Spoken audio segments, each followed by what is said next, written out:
आदिवासी नक्सल बहुल क्षेत्र होने के बावजूद आज हम यहाँ पर प्राथमिक जो स्वास्थ्य है, प्राथमिक स्वास्थ्य की मूलभूत सुविधाएं यहाँ उपलब्ध नहीं, वादे पूरे नहीं किए। तो मैं बोला कैसा करना है, क्योंकि साल भर चुनाव बचा है। तो आमदार साहब ने आओ देखा ना ताव देखा, सीधा बोल दिया, फेंकना है, बोलता है तेरे पिपरिया से ही मैं कोई आमदार नहीं बनने वाला। साथियों, गोंदिया जिले की विभिन्न खबरों को लेकर मैं निरंतर आपके सामने आता रहता हूँ। हमारे जिले में हो रहे कार्यकलाप और भ्रष्टाचार को मैं निरंतर खबरों के माध्यम से कवर करता रहता हूँ। साथियों, आज मैं आया हूँ ग्राम पंचायत पिपरिया में। ये ग्राम पंचायत पिपरिया आमगांव विधानसभा क्षेत्र की सबसे बड़ी ग्राम पंचायत है, लोक संख्या के आधार पे भी और क्षेत्रफल के आधार पे भी। साथियों, इस ग्राम पंचायत में पिछले कुछ वर्षों में बड़ी उथल पुथल चालू है। आज हमारे साथ में स्वयं बैठे हैं ग्राम पंचायत पिपरिया के उप सरपंच गुनाराम मेहर साहब। साहब, आपका मेरे इस YouTube चैनल पे बहुत बहुत स्वागत है। धन्यवाद, नमस्कार। पिछले कुछ वर्षों में आपकी ग्राम पंचायत में बड़ी उथल पुथल चली। आप बीच में सरपंच भी बने, अब फिर से उप सरपंच बन गए। पहले आप उपोषण पे बैठे, भूख हड़ताल पे बैठे। जो वर्तमान विधायक साहब है संजय पुराम साहब, उन्होंने आकर आपका उपोषण छुड़वाया था। कई भ्रष्टाचार के मामले भी सामने आए। आखिर ये क्या खेल चल रहा है साहब आपकी ग्राम पंचायत में? देखो, हुआ यूं कि हम 2022 के लास्ट में जो ग्राम पंचायत का चुनाव हुआ 20 दिसंबर को, उसमें हम कांग्रेस समर्थित पैनल से सभी लोग चुनाव में खड़े थे। जो वर्तमान में सरपंच है, ये हमारे सरपंच के प्रत्याशी थे। और जो चुनाव हुआ 20 दिसंबर 2022 को, उसमें हम स्पष्ट बहुमत के साथ में पैनल से चुनाव जीत के आए। विधिवत 1 जनवरी 2023 को विधिवत हम ग्राम पंचायत में पदस्थ हुए। मैं उसमें बिन विरोध निर्विरोध उप सरपंच के रूप में चुनकर आया। काम चलते रहा। उसी दरमियान मैं जब पद पे आ गया, उप सरपंच पद पे, तो मैंने जो जनता से वादे किया था, वो वादे पूरे कैसे होंगे, इसके लिए मैं हमेशा जो राजनीति शुरू किया तब से जो धड़पड़ मेरी शुरू थी। तो मैंने जैसा पद पे आया तो मैंने शुरू किया अपने विकास कार्यों को मार्ग लगाने के लिए। तो मैंने तत्कालीन विधायक सहसराम जी कोरोटे से संपर्क में करते रहा। लेकिन अंतिम में जब मुझे समझ में आया तो मैं बोला एक बार जाकर के विधायक महोदय से मिल करके उनके दिल की क्या इच्छा है वो पूछ लूं। तो मैं गाड़ी बना करके अपने कम से कम 15 से 20 कार्यकर्ता लेकर के उनके घर में गया और उनको पूछा कि भाऊ, मैं बोला ये समस्या, हमने एक भी समस्या नहीं पूरी नहीं की है, लोगों के साथ जो वादे किए वादे पूरे नहीं किए। तो मैं बोला कैसा करना है, क्योंकि साल भर चुनाव बचा है।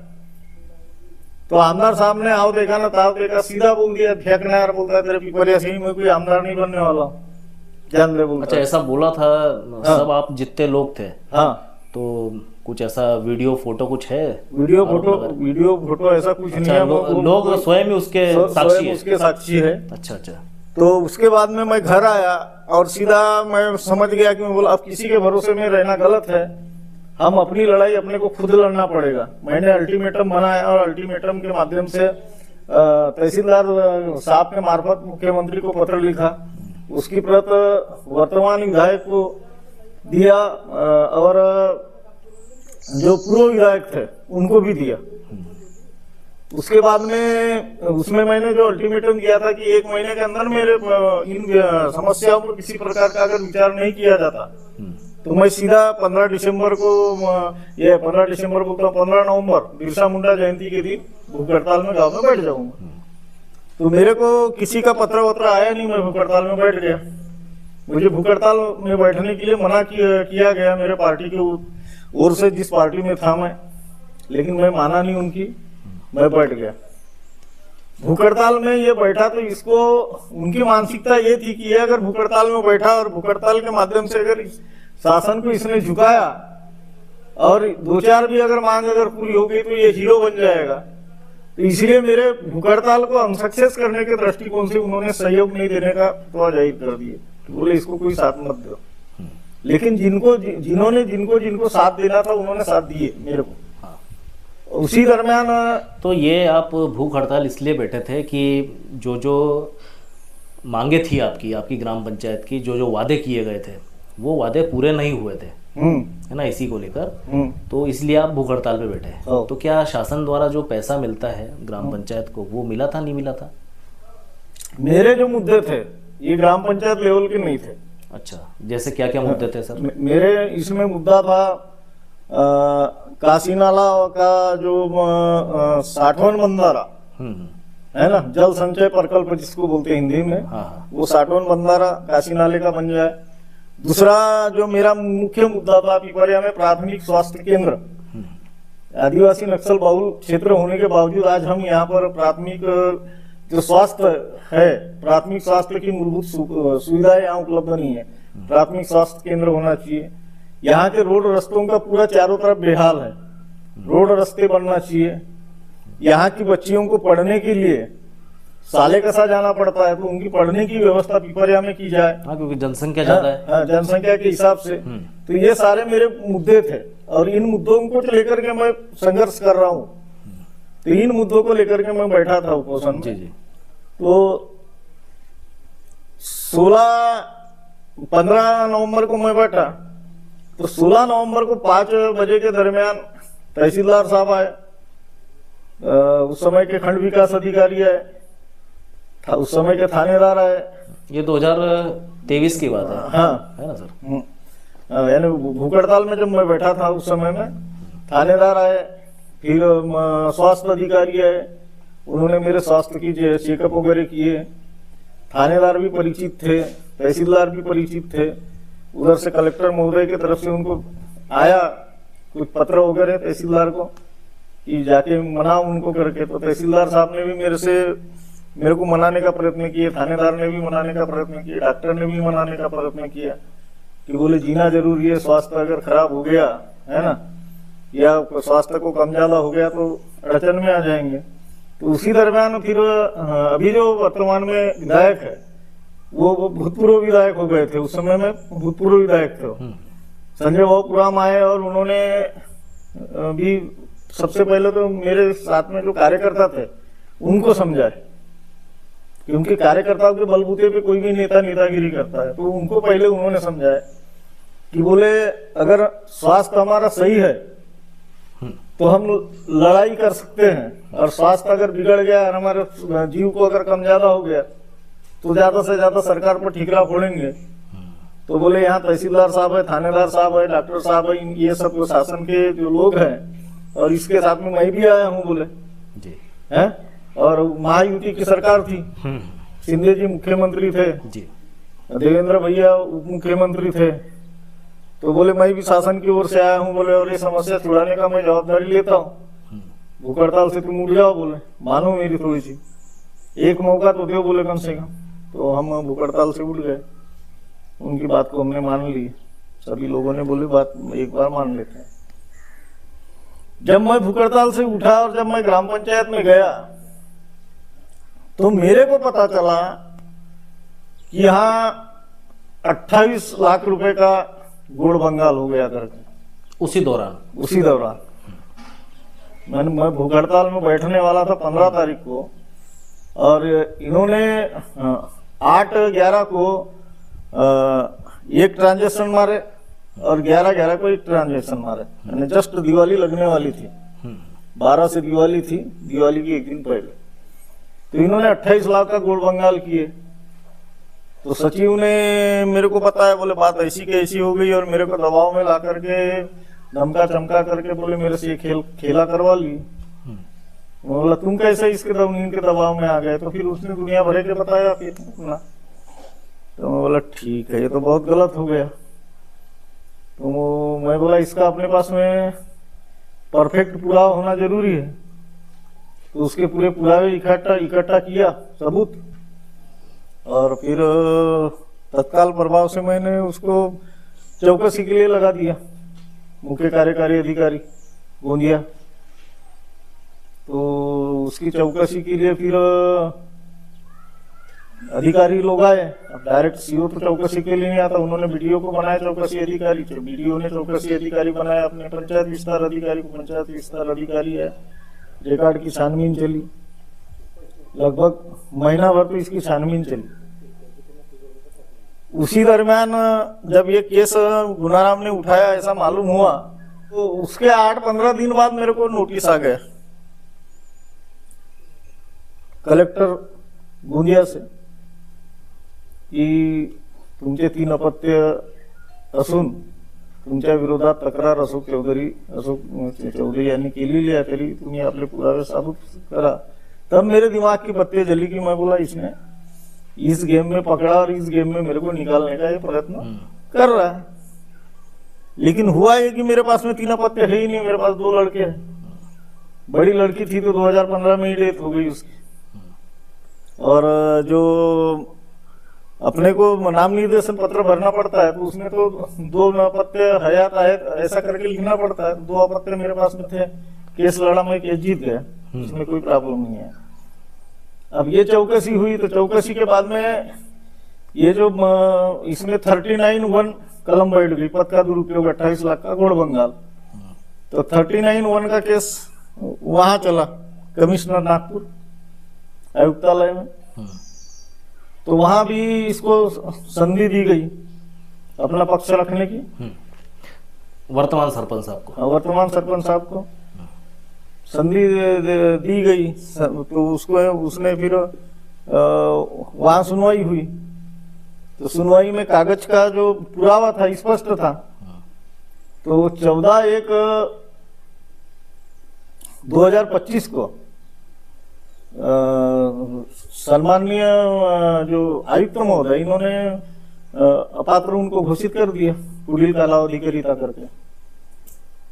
तो उस मेरे को सरपंच का चार्ज आ गया, वो खाली हो गया, क्योंकि ग्राम पंचायत सदस्य भी नहीं, सीधा सरपंच वाला काम है उसका, वो खाली हो गया। तो उसने आयुक्त के निर्णय को अपील किया मंत्रालय में, ग्राम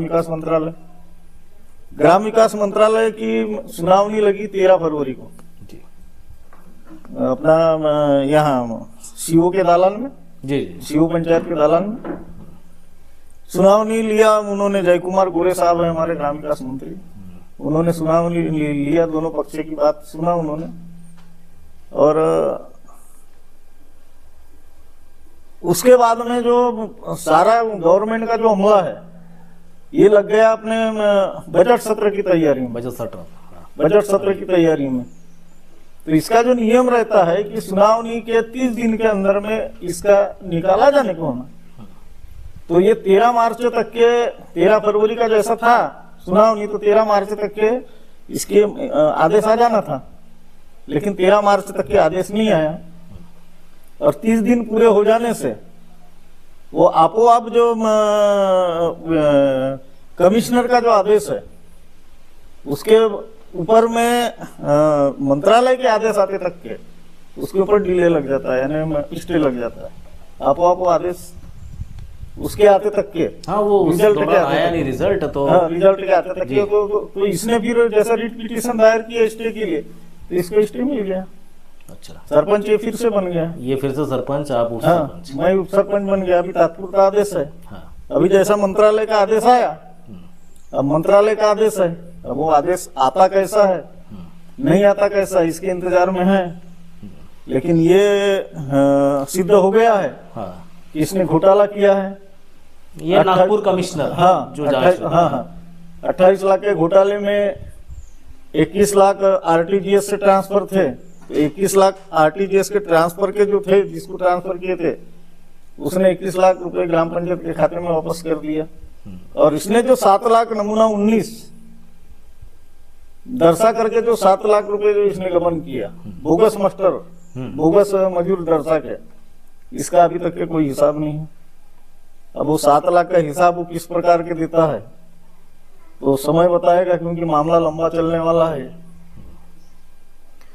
तो इसमें ऐसा कोई खेला और ये नहीं है, क्या है, भ्रष्टाचार का मामला है, भ्रष्टाचार हुआ है, ये सिद्ध हो गया है, लेकिन कायदे में जो जो तरतूद रहती है, तरतूद के हिसाब से हमको न्यायपालिका का सम्मान करना है, और न्यायपालिका के आदेश के अनुसार हमको चलना है।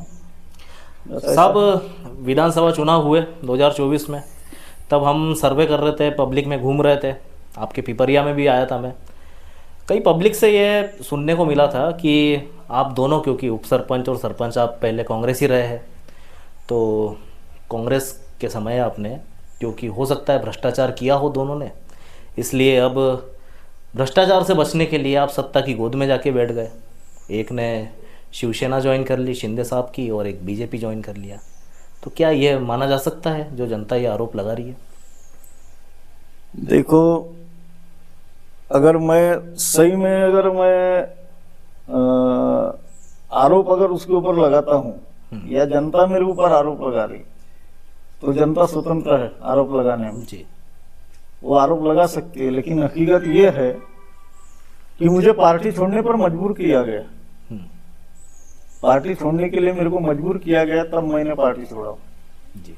नहीं तो 30 साल की मेहनत को मैं ऐसे ही वाया नहीं जाने देता। और मेरे पार्टी छोड़ने के बाद में कांग्रेस का यहाँ क्या हाल हुआ है, तो मेरे पार्टी छोड़ने के बाद में जितने भी चुनाव हुए हैं, पूरे चुनाव में कांग्रेस नेस्तनाबूद हो गई है। और विधानसभा चुनाव में तो रिकॉर्ड ब्रेक हो गया। आज तक के का रिकॉर्ड नहीं था कि पिपरिया में कांग्रेस इतने पीछे रहे। आज प्रॉपर पिपरिया में ग्राम पंचायत में 600 वोटों से पीछे कांग्रेस का प्रत्याशी। जो पिपरिया ग्राम पंचायत में 4 बूथ है, तो चारों बूथ में आज तक के ऐसा नहीं हुआ था कि चारों बूथ में कांग्रेस पीछे रहे। आज पूरे चारों के चारों में कांग्रेस पीछे है। अब जो भ्रष्टाचार से बचने के लिए गोदी में जो जाने वाला जो आदमी है, ये चुनाव के बाद गया, आरोप लगने के बाद गया, ये सुनावनी मंत्रालय की सुनावनी होने के बाद गया। और मैं तो 1 जनवरी 2024 में ही चला गया। चुनाव से पहले? चुनाव से पहले ही गया मैं। लोकसभा का चुनाव हुआ तो मैं बीजेपी में था, विधानसभा का हुआ तो मैं बीजेपी में। वो आदमी लोकसभा में कांग्रेस में था, विधानसभा में कांग्रेस में था।